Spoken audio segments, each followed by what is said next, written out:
பாருங்கள், நம்ம முளகி வச்சது சுண்டல், உளுந்தம்பருப்பு, பாசிப்பருப்பு, கருப்பு கவுனி அரிசி, அதுக்கும் கம்பையும் வறுக்கணும்.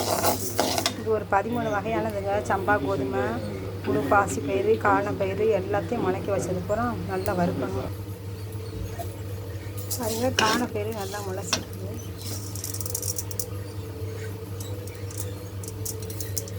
காணப்பயிறு வறுத்து போட்டுக்கணும்.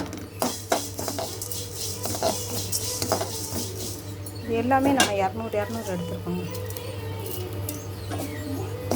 நல்ல ஒரு வாசம் வர வரைக்கும் வறுக்கணும்.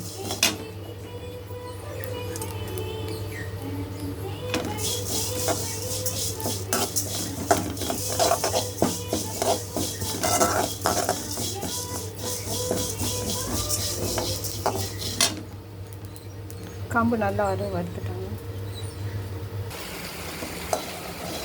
பாதாம் 1/4 கிலோ போட்டு வறுத்துக்கணும்.